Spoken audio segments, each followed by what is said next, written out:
Chapter 1. The Accident. It was dark. Nobody saw the accident.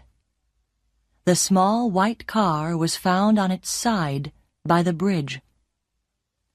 A river ran underneath the road there, and the car was lying next to the bridge wall, below the road.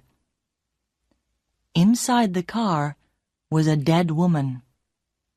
Her name was Karen Silkwood, and she was 28 years old.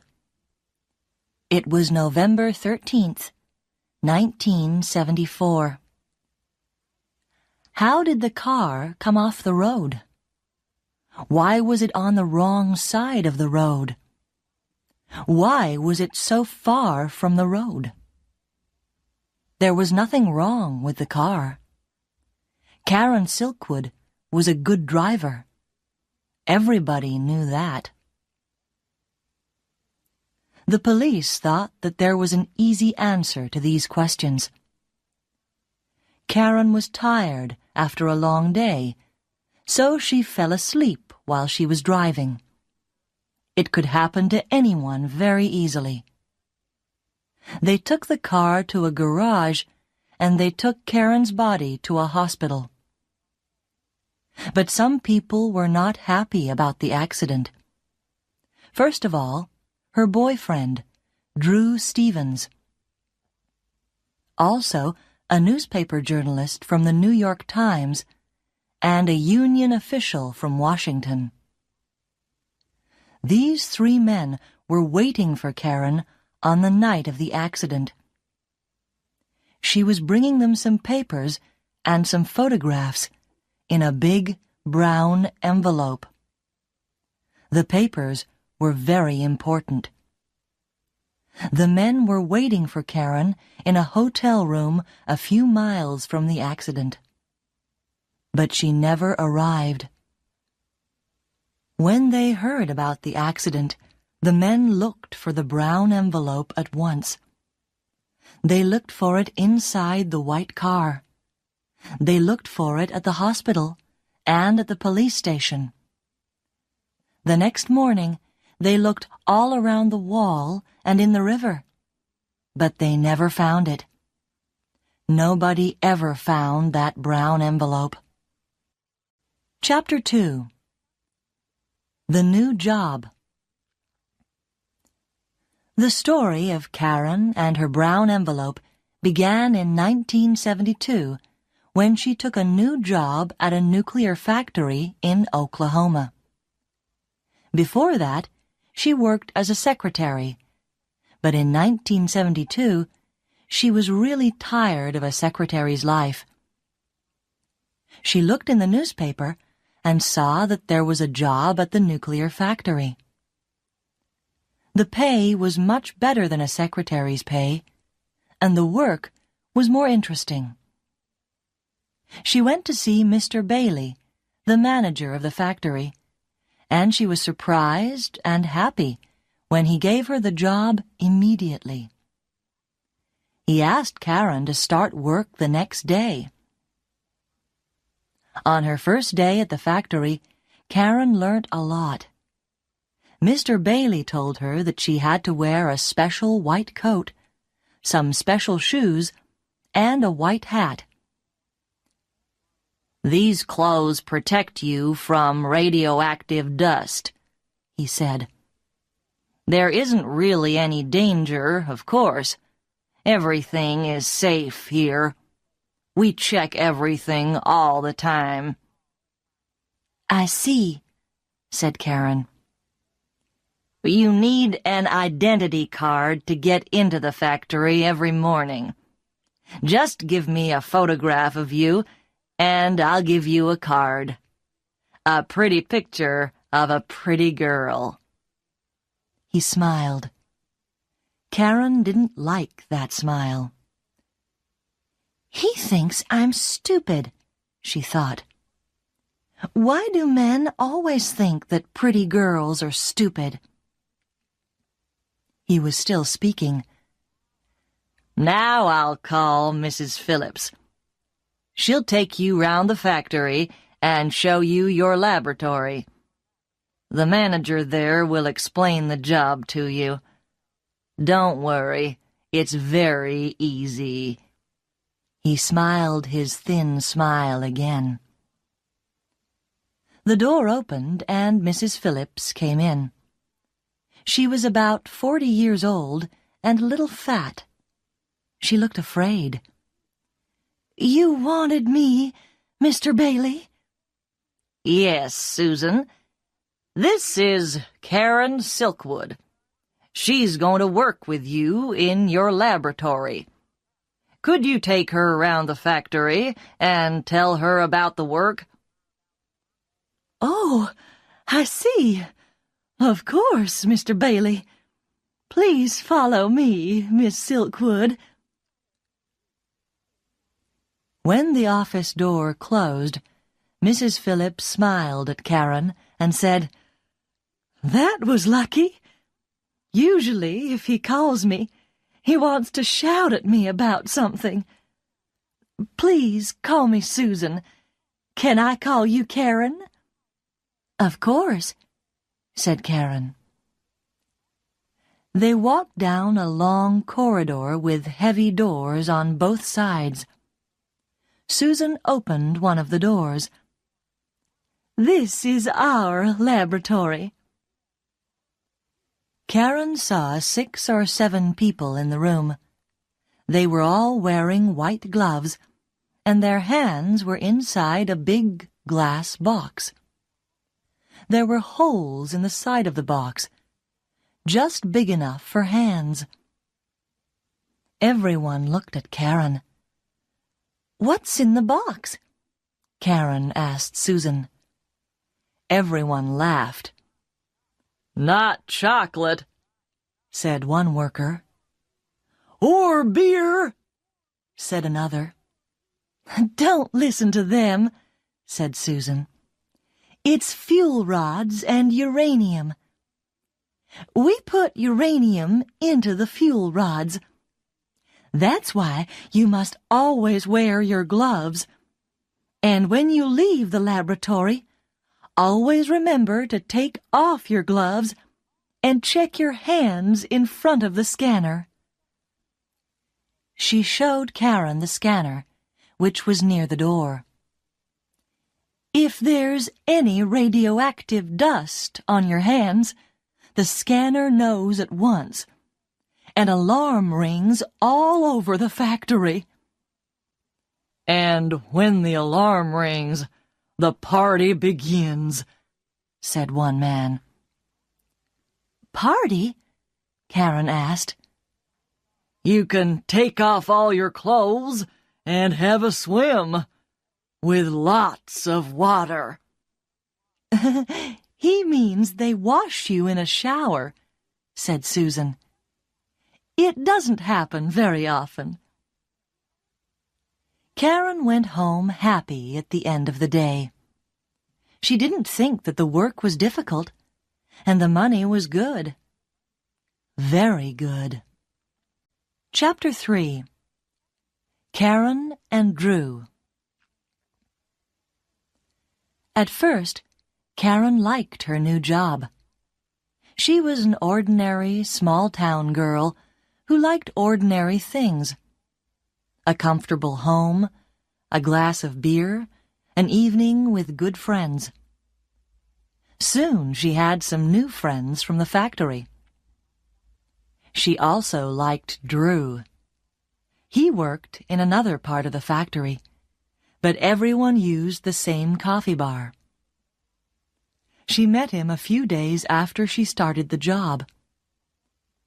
In the coffee bar, she and Susan were laughing together at a story in the newspaper. Then Karen suddenly heard a voice behind her. "Here's a new face." She turned round quickly. A tall man was standing just behind her chair, with a coffee in his hand. "Be careful with that coffee, will you?" said Karen. "You're going to drop some on me in a moment." "It's too good to be true. Nobody as beautiful as you ever works in this factory. What about having a pizza with me tonight after work?" Karen wasn't sure what to say. He looked nice, but she didn't know anything about him. Susan understood what Karen was thinking. "Don't worry, dear. It's only Drew. He's big and he doesn't talk much, but he's not dangerous." Drew laughed. "Thanks, Susan. I'll buy you a coffee every day this week for that." He turned to Karen. "Can I buy you a pizza or not? What do you say?" Karen smiled. "I never miss a free meal." When Karen arrived at the restaurant that evening, Drew was already there. He stood up when she came in and gave her a big, friendly smile. Karen thought of Mr. Bailey's smile. How could two smiles be so different? Karen found that it was very easy to talk to Drew. He listened to what she said, and they laughed at the same things. It was like talking to her favorite brother. In the next few weeks, they spent a lot of time together. Everyone at the factory saw how happy they were. Life was going well for Karen. Chapter 4. The Shower. But in the summer of 1974, everything began to change. One evening, Karen and Susan were leaving the laboratory. First, Karen checked her hands in front of the scanner, and then, a minute later, Susan checked her hands. Suddenly, there was a terrible noise. It was like a high scream. Everybody could hear it all over the factory. Susan didn't move. She just looked at her hands. Then the door of the laboratory flew open. Two men in white coats ran in and took Susan by the arms. Before Karen could do anything, they pulled Susan through the door. The terrible noise of the alarm was still going. Karen shouted, "Where are you taking her?" Nobody could hear. Nobody answered. Suddenly, the noise stopped. Karen turned to the other workers. "Where will she be?" "In the shower room." Karen ran out of the laboratory and along the corridor to the shower room. Inside the room, Susan was screaming. Karen pushed open the door. Susan had no clothes on, and the two men were showering her from head to foot, in her eyes, inside her ears, everywhere. The water hit her body like stones. "Stop that!" shouted Karen. "You're hurting her." "Not as much as radioactive dust can hurt her. One very small piece could kill her," shouted back one of the men. 10 minutes later, they stopped the shower. Susan's face was as white as snow, and she was shaking with cold. The men checked her body again with a hand scanner. "Okay, you're clean now. Put your clothes on. In 5 minutes, we'll come back and take you to the medical center for more tests." They left. Susan looked at Karen. "They say I'm clean. Outside, perhaps, but what about inside? How much radioactive dust is in my body? Am I hot?" Her voice was quiet and tired. Suddenly, she looked old. Slowly, she began to put her clothes on. Hot? What do you mean? Asked Karen. Hot means radioactive. I see. Karen looked at her own hands. Were they clean? How carefully did the scanner check them? She worked next to Susan in the laboratory. Perhaps the dust was on her hands, too. I'm sure you're fine, Susan. The men said you were okay, and the doctors will know. Nobody knows. Uranium is very new. Nobody really knows what it can do to us. One of the men came back with a woman. Come along, dear. Time for your medical tests. Then they saw Karen near the door. What are you doing here? If you've finished work for today, you can go home. Karen did not listen to them. Are you okay, Susan? Do you want me to come with you? Susan shook her head. No, it's okay. You go home, Karen. I'll phone you later. Don't worry about me. And thank you. The man and the woman took Susan's arms and walked down the corridor, with Susan between them. She looked very small and very afraid. Chapter 5. The New Union Official.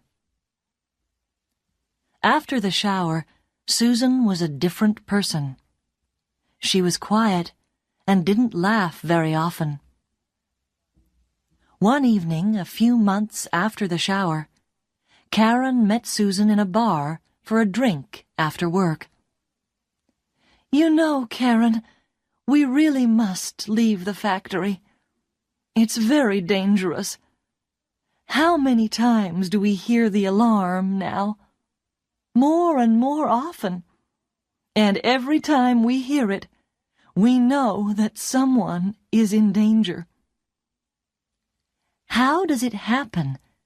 I don't understand it, said Karen. It's because the factory is working 24 hours a day. The safety people can't do their job well. They have to check everything carefully every day. But when can they do it? When we finish, there are the people who come in to work at night. The managers don't care about the danger. They only care about the money. And you know, Karen, I am just the same. I also have to think only of money. I have 3 children, and my husband is dead. I need the money from the factory. It's more than I can get from any other job in Oklahoma. 3 children are expensive. Very expensive. Of course, answered Karen. I understand. Drew and I have talked about this. He's thinking about leaving too. It's okay for a young man, strong like Drew. He can get many other jobs. You could leave too, Karen. Why don't you? Because I've decided to change things here. I like the job, and I like the people who work here. The money is good. We just need to improve safety. That's all. Surely that's not difficult. We have to talk to the managers and tell them it's important. Do you know Bob in Laboratory 16? Well, don't laugh. But he's asked me to be on the union committee, and I'm going to try it. But Karen, you can't. You're a woman. There are no women on the committee. The men won't vote for you. said Susan. "Perhaps not," replied Karen. "But what about you? Will you vote for me? Do you know how many women work for this factory? Hundreds. And why won't the men vote for me? Perhaps I'm the first woman who has asked for their vote." Susan smiled. "Well—" But she couldn't find a good answer to Karen's question.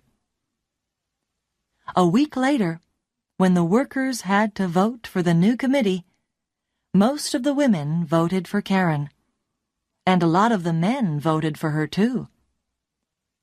They saw that she really wanted to change things at the factory, and everyone agreed with her that safety was very important. So Karen was now an official on the factory's union committee. Chapter 6. The Meeting in Washington. A month or two later, the alarm sounded again. This time, Karen was in front of the scanner. She went quietly with the men in white coats. But after her shower, she asked them a lot of questions about safety in the factory. They didn't answer any questions. They just got angry.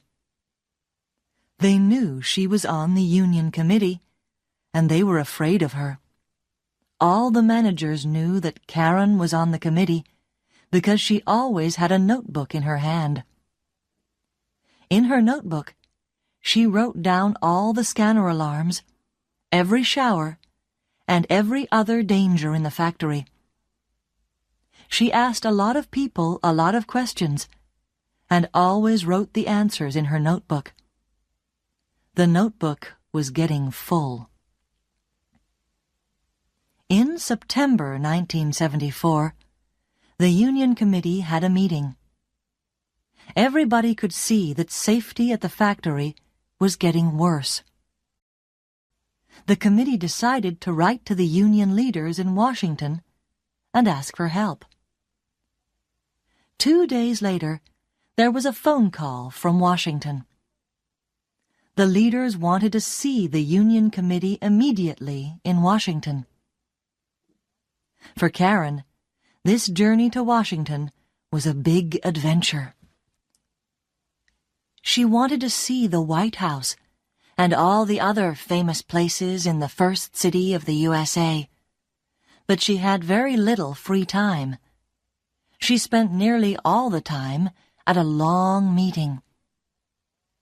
At first, the leaders just listened to what Karen and the others said about the factory. Their faces got more and more unhappy. Karen explained what was happening. The managers take photographs of the fuel rods to check that they are safe, but I know that they are secretly changing the negatives of the photographs. And why are they doing that?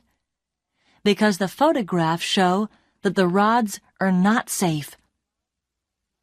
Suddenly, one of the leaders said to Karen, "Do you understand what you're saying, Miss Silkwood? The lives of many people could be in danger if you're right. Uranium is very, very dangerous." "I'm just telling you what the people in the photographic laboratory have told me," Karen said. "If this is true, the government will close your factory. Do you understand what that means? A lot of people will lose their jobs. The story will be on the front page of every newspaper." Karen looked unhappy. "Will it? We only want the managers to change a few things and to be more careful about safety." "I think it's already too late for that." After the meeting, one of the leaders stopped Karen outside in the corridor. "Just come with me for a minute, please," he said. He took Karen into a small room and closed the door. He didn't want anybody to hear them.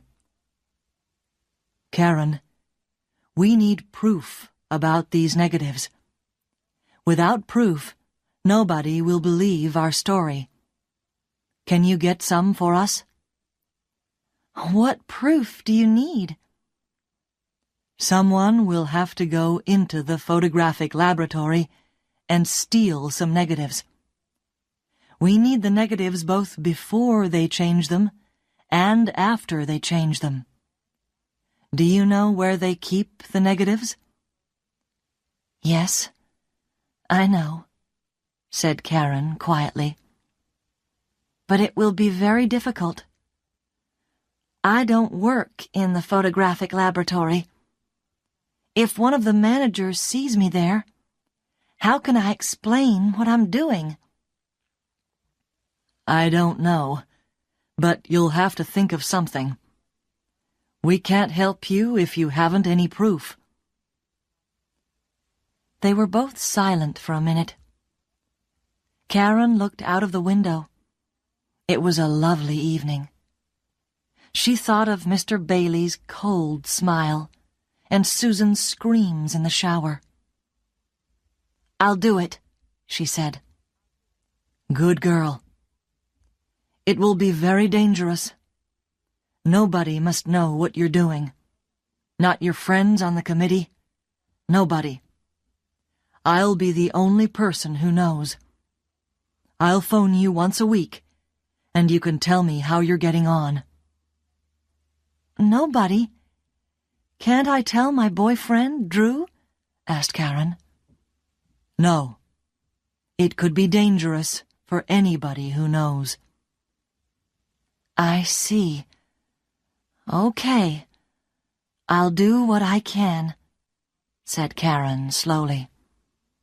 Be very, very careful. You're a brave girl. I'd like to thank you for agreeing to do this. Karen stood up. Outside the window, the sun was still shining, but she felt cold and lonely. Can I phone you if I need to speak to someone? Of course. Anytime, day or night. This is my card with my name and phone number. Karen took his card. She saw that his name was Pete. She looked at him once more, and then she left the room.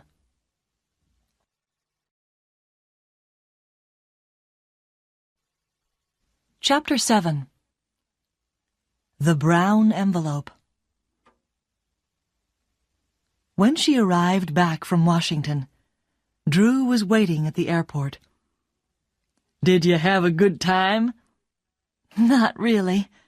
Things are worse at the factory than we thought. The union leaders are going to send some doctors to the factory to talk to everyone about the dangers of uranium. Poor Karen. You look very tired. Let's go home, have a beer, and listen to some music. Forget the factory for one evening. Karen looked at Drew's kind, strong face. She wanted so much to tell him, but no, she mustn't tell anybody. She tried to smile. "Okay, what about a pizza at our favorite restaurant?" she said. During the month of October 1974, Karen told nobody about her secret, but she felt very lonely. She began to work at nights because there were fewer people working in the factory then, and so it was easier to get into the photographic laboratory. Very slowly and carefully, she began stealing negatives. She put the negatives in a brown envelope and put the envelope in a secret hole in the wall of her house. Nobody knew it was there. In the daytime, when she was not at work, It was difficult to sleep. She was afraid all the time. She often felt that people were watching her. Soon, some doctors came from Washington and spoke to the workers. After that, everyone tried to help Karen. They were really afraid when they heard about the dangers of uranium. Soon, Karen had to begin a new notebook. Everywhere she went in the factory, the notebook went with her. The managers watched Karen, and they watched her notebook. One day, she left it on a table in the coffee bar for 2 minutes while she went to get some sugar. A manager tried to take it, but the other workers stopped him. "What are you doing? That's Karen's book." The manager's face turned red, and he put the book down. But the managers were now watching her all the time. It was more and more difficult to get into the photographic laboratory. But in the last week of October, Karen told the union leader in Washington that she had nearly all the proof necessary. "That's wonderful," said Pete's soft voice in Washington. "When you're ready, I'll take you to meet an important man from the New York Times. We'll give the story to the newspapers, and they'll tell the world about it. Then the government and the factory managers will have to do something about the dangers of your work." "Give me just a little more time," said Karen, and she put down the telephone.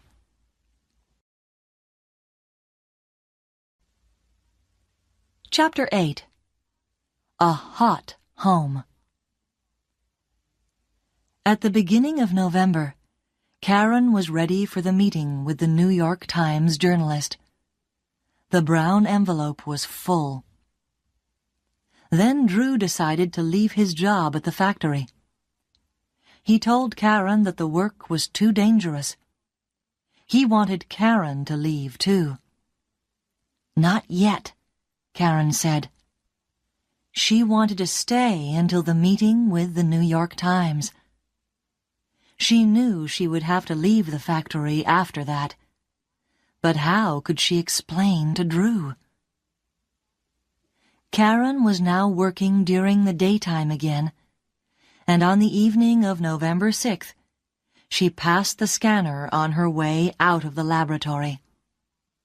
Suddenly, the alarm sounded. She had to have another shower. After the shower, she went home, very tired and unhappy. After she arrived home, she went to the bathroom for a quick wash, and then she went to the kitchen to make a sandwich for the next morning at the factory. Then she went to bed. The next morning, November 7th, she got up and went to work. She was still tired, and she forgot to take her sandwich out of the fridge. On the way into her laboratory, she passed the scanner. Immediately, the alarm sounded. Everyone stopped what they were doing. The alarm never went off when people arrived, only when they left. Everyone looked at Karen. "Perhaps the scanner's wrong," said Susan. But the men in white arrived and began to pull Karen out of the room. "No, please, not again. All my body hurts from the shower last night." But nobody listened. They showered her again. But after the shower, she didn't pass the usual scanner test. There was still something radioactive in her body. "What does it mean?" asked Karen. Nobody answered. A doctor arrived and checked the test again. He shook his head. "Where were you last night?" he asked. Here, said Karen. I was working late. Where did you go after work? Home, of course. I was tired, so I went to bed. Are you sure? Sure? Of course I'm sure. Did you see anyone? Only the other girl in my house, Paula. I just said good night to her. She was already in bed. Okay, let's go, said one of the men in white. Where? What's your address? 26 3rd Avenue West. Why? Get in the car. Don't ask stupid questions. We don't answer questions from thieves. Thieves? What have I stolen? Get into the car. Someone pushed Karen into a big white car. It was full of more men in white. They were all wearing the special white clothes and hats to protect their faces and bodies, and they were all holding scanners. They drove to Karen's home and opened the door with Karen's key. Stay in the car! One of the men in white shouted at Karen. But Karen didn't listen to him. She followed them to the house and looked through the windows. The men went all round the house with the scanners, and everywhere was radioactive. The kitchen, the bedroom, the bathroom. The kitchen was very hot, and when the men opened the fridge, the noise from the scanners was very loud. The men followed the noise to the sandwich. I suppose she made this last night, said one of the men. Stupid girl. She's lucky that nobody has eaten it. They put the sandwich carefully into a bag. That was only the beginning. Soon all Karen's things were in bags. Her clothes, her books, her photos. When they took her photo of Drew, Karen couldn't stay quiet any longer. What are you doing? It's just a photo. Be quiet, they told her. Don't you understand anything? Your house is very radioactive. The walls are hot, too. We can't leave anything in the house. It's not safe. Think of the people next door. Now we're going to lock the house, and nobody must go in again. Phone your friend Paula and tell her to find somewhere to sleep tonight.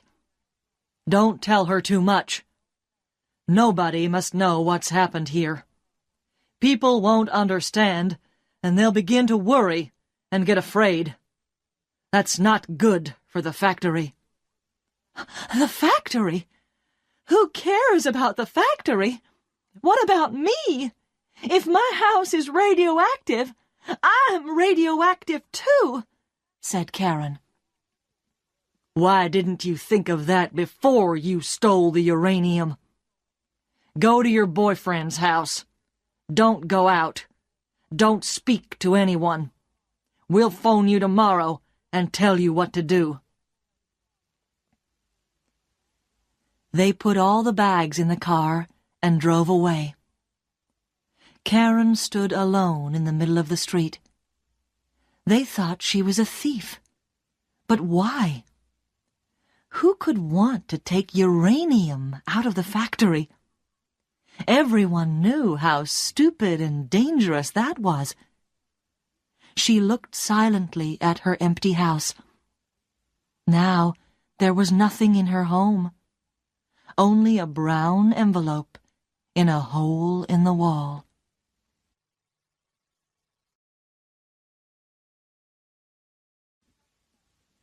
Chapter 9.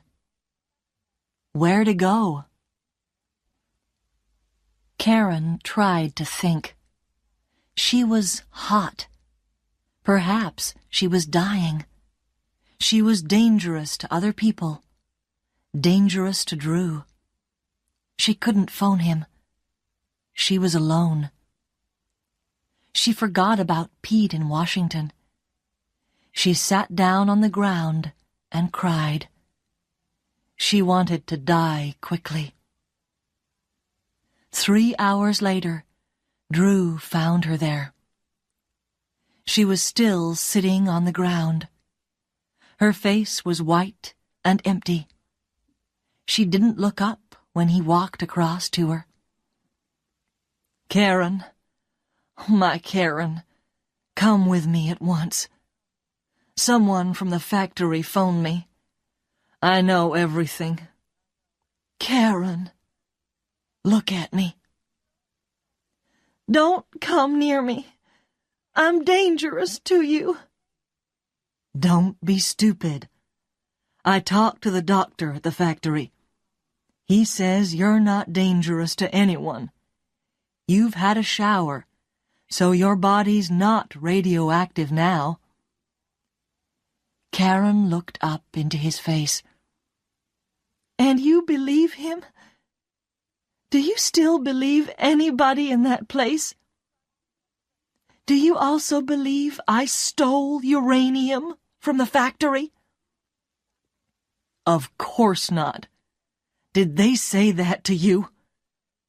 That's terrible. Wait until tomorrow. When I get in there, they'll be sorry they ever said that to you." "It's no good, Drew. I'm dying," said Karen quietly.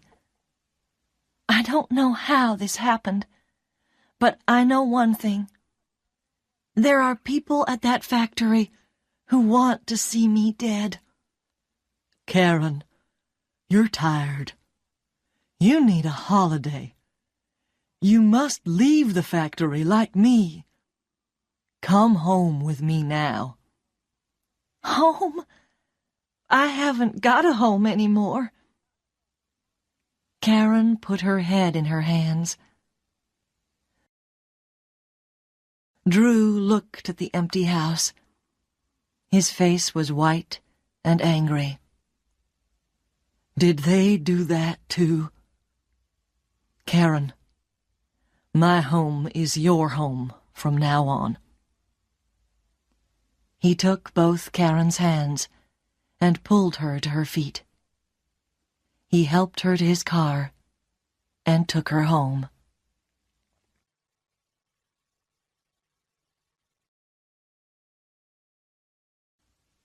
Chapter 10. Karen explains to Drew. That night, Karen and Drew couldn't sleep. They had to talk. "How did your house get so radioactive? That's the question," said Drew. "I think," answered Karen, "that someone put something radioactive into my bag last night before I left the factory. I remember that I left my bag on the table for a few minutes at coffee time in the afternoon." "But Karen, who did that? And why?" "Drew, I'm going to tell you something. Perhaps I'm dying now, so there mustn't be any secrets between us anymore. I agreed to get photos of the fuel rods for the union in Washington. I've stolen photos and negatives from the photographic laboratory. Perhaps someone saw me. One of the managers." "You've stolen photos? What photos? Why?" Karen explained everything to Drew. He was very quiet when she finished. In the end, he took her hand. "Karen, this is very dangerous. I'm afraid for you. Perhaps someone does want to kill you. Didn't you think of that danger when the union asked you to do this? Why did you agree to do it?" Because I care, Drew. Somebody has to do something. Why not me? I care about you, about Susan, about everyone who has ever worked at that factory. If the danger from radioactive dust doesn't stop, perhaps we'll all die. Don't you understand that? Yes, I understand, said Drew quietly. But I also understand that you're doing a difficult and dangerous job alone. You mustn't work alone anymore. I'll be with you all the time. Nobody is going to hurt you again. Karen smiled. I was right to tell you. I need a friend, and you are the best friend that I have. But it's not much longer now. After the meeting with the New York Times, everything will be finished. I can go on for a few more days, but I'll tell you everything from now on. Next morning, Karen telephoned Pete in Washington and the union committee at the factory. She told them about her house and that the managers were calling her a thief. From Washington, Pete's voice sounded angry and worried. The factory's managers are trying to sack you. Say nothing. Do nothing. We'll speak to them and tell them that we know what's happened to you. You must have medical tests, and we'll tell them that. Karen waited at Drew's house all day. In the evening, the phone rang. Miss Silkwood, said Mr. Bailey's cold voice. You and Drew and your friend Paula must go to Los Alamos for tests. The doctors there know all about uranium and radioactive dust. We've talked to the union. We will pay for the journey, and they will pay for the tests. But we know that you've stolen some uranium. That's why you were so radioactive. There's no other answer. The phone line went dead. Karen looked at Drew. You and I are going to Los Alamos for medical tests. But I'm sure now. The managers know. They know what I've really stolen. And they'll look for them while we're away. They'll tell everyone that they're looking for the stolen uranium. But they won't find anything. They won't find their negatives.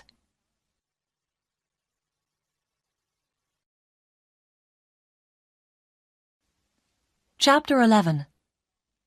The Night Drive.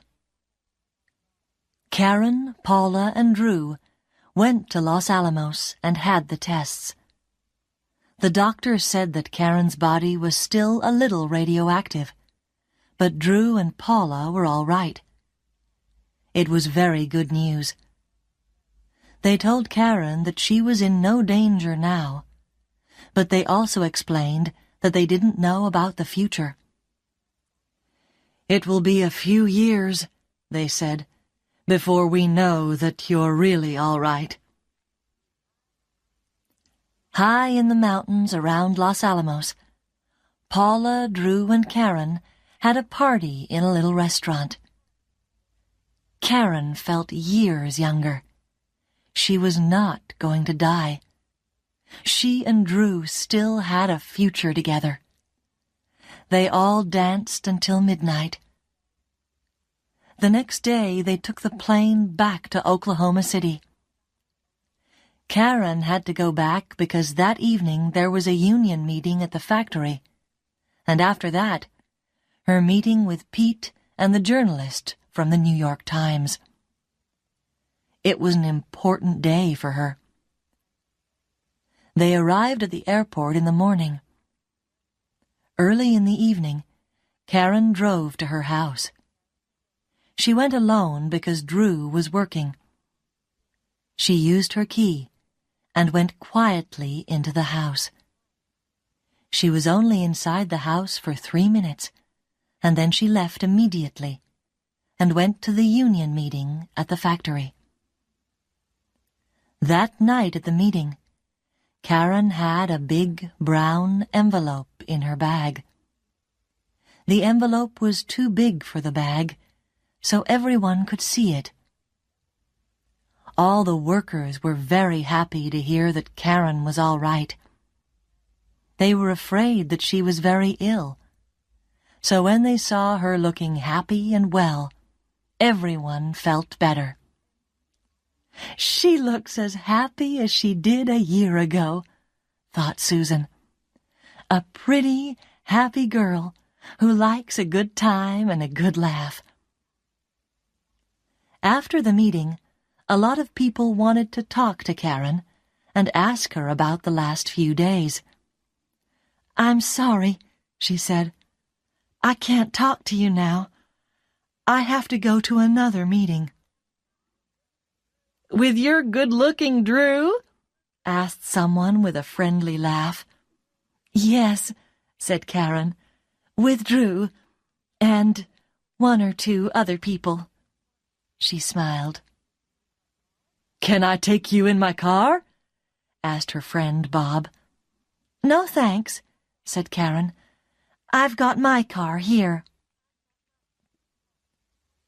It was dark when Karen left the factory. She smiled at all her friends, got into her small white car, and drove away. Karen never arrived at her meeting with Drew, Pete, and the journalist from the New York Times. On the road to the meeting, a few miles from the nuclear factory, she had an accident by a wall near a river. It was November 13th, 1974. Nobody ever found the brown envelope.